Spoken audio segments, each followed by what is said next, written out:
Hello and welcome back to Stop and Go F1 for this, the Miami GP preview. And I'm here in traditional Miami attire. Don't call it cultural appropriation, I'm just blending in. You can't tell that I'm really in Wrexham, North Wales. I've blended in perfectly with the people of Miami. Even though now looking at myself, I realise I look a bit like a GTA loading screen character. Maybe one you meet early in the game and gets killed off relatively quickly. Anyway, welcome back everyone to Stop and Go F1. We're going to have a look at all the latest news going into the Grand Prix weekend. We have got special helmet streak coming up, as well as special livery cul-de-sac, and of course we're making my predictions for the weekend. Predictions that I've never got wrong. Let us all remember that. We would do Upgrade Corner, but we don't know because, of course, this weekend is a sprint race weekend. So the preview is here on the Thursday and the upgrades have not yet been released. So before we get into that, like and subscribe. As you know, that is the rules. I'll be wearing Miami attire all weekend, possibly a different shirt every weekend, though. And if that doesn't get you enticed for more content, I don't know what will. So we'll be here tomorrow to discuss all things sprint qualifying. Then on Saturday we'll be here for the sprint race and regular qualifying. Then Sunday will be the regular race, and then Monday will be driver rating. So all that to come up over the weekend. I think I got that right. I'm still not quite used to this new sprint format, but I think that is correct. Anyway, shall we get into the news of the weekend? And firstly, we have to speak about Gunther Steiner, who is like an advocate or something for the Miami Grand Prix, so we're going to be seeing him quite a bit this weekend. But he will be seen also in court because he is suing Haas Formula One team. He's suing the former team for unpaid commissions from 2021 to 2023, and also unauthorized use of his likeness in promotional materials and merchandise. Now, this is a very interesting one because I believe that when Mazepin got fired, he also tried to sue Haas for unpaid commissions. So maybe it's a bit of a thing there. If you get fired from Haas, that's what you have to sue them for. But yeah, also, I'm surprised the unauthorized use of his likeness because those merchandise pieces were commissioned when he was still at the team, obviously, and I imagine are still on the website. So maybe he's saying since he's left, he hasn't given the permission. But I remember reading in his book about when they launched the T-shirts, and he was like, oh, yeah, that's great. So obviously now he's not working there. He can change his opinion on that. So that might be one to keep an eye on. It's a shame to see, though, because it seems like Gunther and the Haas team are still like quite friendly. But, yeah, this might put a bit of a downer on that relationship. So, yeah, that's one thing. Another big thing is it's now been confirmed that Adrian Newey will be leaving the Red Bull team. This was confirmed earlier this week.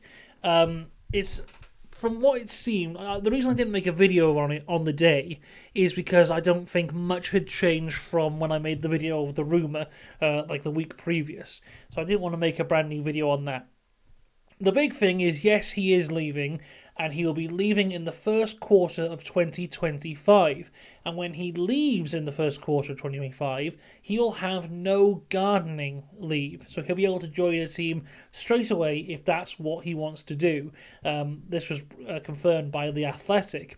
But the reason he'll have no gardening leave is basically he is serving his gardening leave now, because he is no longer associated with anything F1 related within the Red Bull team, but he is working on the Red Bull hypercar project that they've been working on for a little bit here and there.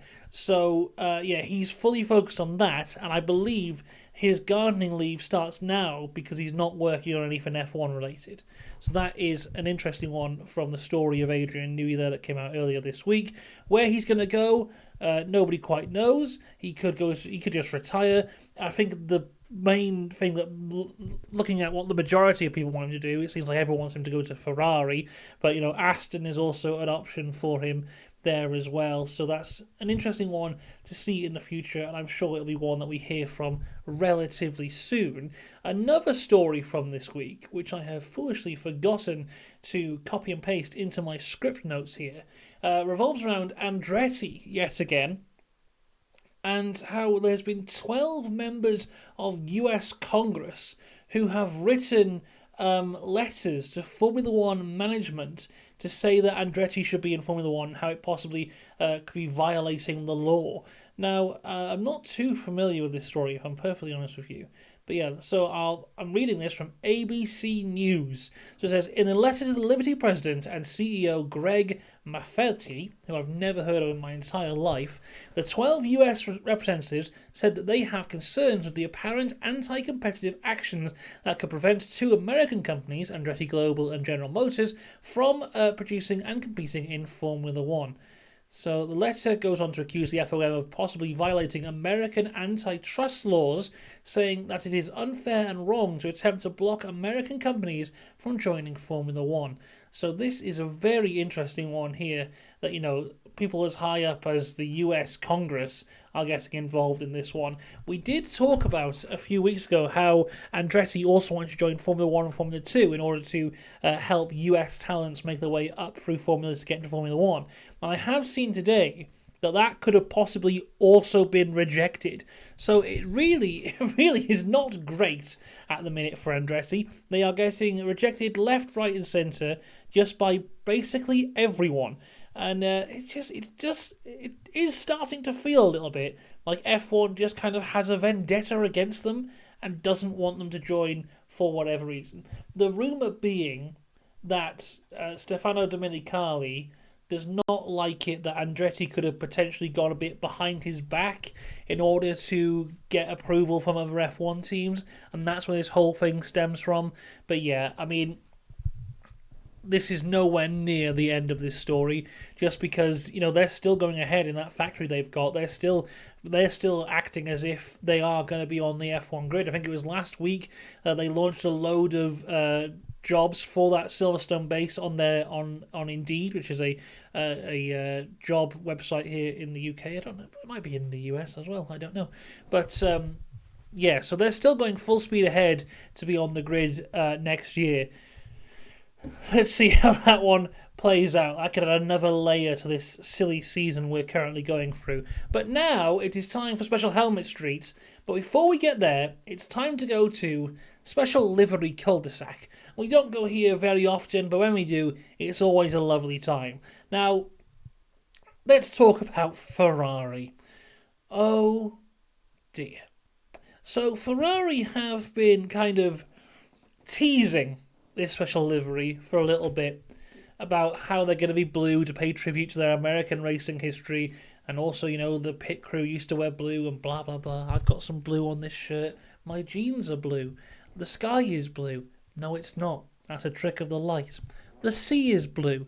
No, it's not. That's the reflection of the sky, which is a trick of the light. Blue is an unnatural colour, but strangely comforting. What does that say about human beings? I don't know. I'm just here to talk about Formula One cars. Anyway, so Ferrari have been teasing this blue livery, and here it is. It's not very blue. It's still mainly red. And there's been a bit of backlash to this. The fact that they teased it so much, and it's so rubbish. People don't like it. Also, this is to launch their new partnership with HP, which we discussed on the news video on Saturday. There is a lot of HP logos on this. So we've got 2 on the front nose here. Also got 2 on the wheel brows, another on the halo, another behind the head of the driver, another on the engine cover, and then 2 more on the rear wing. Oh, there's another one down there. It's hidden down there as well. There's probably some more hidden here. So there's a lot of HP logos on this. There is no way you can look at this car and not realise it is sponsored by HP, because it is everywhere. Oh, there's another one on the rear wing. There we go. So, yeah, there's a lot of them. And my issue with this livery is, I don't know if you've ever heard the term half pregnant, but it's impossible to be half pregnant. You either are pregnant or you're not pregnant. It's like a light switch. It's either on or it's off. There's no in between. And I feel like this livery is a half-pregnant livery. Because it's not the normal livery, and it's not really a special livery. It's in between, and that shouldn't be possible and will always lead to disappointment. So it's just like, you look at it and you go, Ferrari, come on. You've got the blue racing suits, which look incredible. You've got the blue merch that looks really good. I've seen the pit crews overalls that they're going to have this weekend. They got proper sewn-on patches. Looks really classic. But then this car rolls out, and it's just like, why not just make it all blue? I know Ferrari is red, but the thing is, Ferrari is red all year. It's a special livery. It's supposed to be special. If Ferrari is blue for one race, Italy won't melt into the sea. The stock of Ferrari won't plummet. If anything, it would go up because people will really like it. No, if you're going to make a special livery, do it properly and go all the way out and be fully pregnant. You can't be half pregnant. And Ferrari aren't the only ones who have fallen foul to this. We're seeing more and more special liveries in the last few years. It's becoming more and more of a thing. And, Red Bull have done it with their weird American special liveries they had last year, where it was just like, oh, we're going to put a little pink ribbon down the side. Like, what's the bloody point? And then I think some of them, like McLaren, are the ones who most often do the special liveries, and some of theirs are just like, oh, come on, guys. Just push the boat out a little bit more. Just go all out or don't bother. What's the point of doing a half-hearted special livery? Like, if you look at the best ones, the ones that people always talk about, the two that come to mind for me is the McLaren Gulf livery from Monaco for a few years ago, and the Red Bull Japanese livery that never raced in the Japanese Grand Prix and I think was in the Turkish one. Because those two went all out. There was, like, you just went, this is a completely different livery, this is properly special, and this one, this Ferrari one, just isn't. It's just a bit of blue here, and far too many HP logos, and I hope to God that when the car goes back to its full redness, that is not the rear wing, because that looks dreadful. Bring back the word Ferrari on the rear wing. HP, I know you've paid a lot of money, but you've got a lot of liveries there, as it is. A lot of logos there, sorry. Another team, though, has launched a special livery this weekend, and it's the Racing Bills. You know what? I like this one. I like this one a lot. Yeah, it's still got the classic engine cover that we've seen all the rest of the year, but this lovely kind of rainbow type thing here, the neon colours that look like spray paint, that's really cool. That looks really different. It looks special. That's a good one. That's how you do it, Ferrari. Well done to the Racing Bills. Anyway, special helmet street. Let's start with Esteban Ocon. So this is all the ones that have been announced so far. I think there will be more special helmets as we go throughout the weekend, because I don't know what it is about Miami, but everyone's like, yes, my helmet, my normal helmet, but pink and purple and blue this time. And here's what Ocon's done. And it's not even his normal helmet, but it is pink and purple and blue and a bit of graffiti. It looks okay. Well done, Ocon. You tried. Here's Daniel Ricciardo in what is it his first? No, I think he was at the first one, wasn't he? So he would have been racing for McLaren in the first Miami Grand Prix, but he missed it last year. So it's his normal flame helmet, but a bit like the pearlescent type paint there, which looks pretty cool, pretty good. Ferrari boys have gone for blue helmets. That look really good, actually. I like that a lot from Carlos Sainz. See, this is how you do a blue special. See how it's mostly blue? That's the key there. Charles Leclerc has gone for the paler blue, which also looks very good. But, they've kept a bit of the red Monaco flag. But yet again, mostly blue. See how it works? And anything, the little bit of red on the bottom looks really good in with the blue. Now, this is one of my favourite ones we've had all year. It's Sergio Perez's helmet here, and it's got like the crocodile scales all the way through it, even in the blue of the Red Bull. I do feel like with Red Bull, I don't like how much of it they take up, much of the helmet they take up. Now, I understand that they kind of like to have their logos on their guys' helmets, and there's a format of the Red Bull helmets, which is always followed by all their guys. But, like, I feel for a special helmet, they should be allowed to kind of take that bit off. Just for like a one-off, much like the Ferrari one. Imagine if this was just a green scaled helmet all the way through. That would look great. But, you know, the Red Bull stuff is still there. And this is still a very good-looking helmet. I like it a lot. This is Oscar Piastri's helmet with the neon skyscape there. Is it called a skyscape? I can't remember. But yeah, that one looks pretty good. And then Nico Hülkenberg has gone for the more Miami Vice look here. More like the pastel colours. Still looking very good. And I'm sure there will be even more special helmets throughout the weekend as we go along. So as I said before, can't do Upgrade Corner because we don't know what the upgrades are. So it's time to just go straight to predictions. We can't look at the free practice sessions because they haven't happened yet. So my first prediction is around Ferrari. And they don't look blue and they won't be feeling blue. So I think it'll be a good weekend for them this weekend. We saw in China that Lando Norris and the McLaren was kind of able to leapfrog both Ferraris and be much faster. And no one was really sure why, because no one had brought mass upgrades.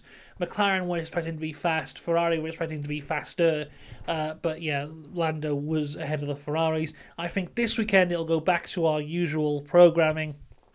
Red Bull's still out in front, but I think the two Ferrari lads will be back in front of Lando Norris and the McLarens. That's my first prediction. And my second prediction is about Haas, because I think we're going to get more Haas points. Haas are having a great time this year.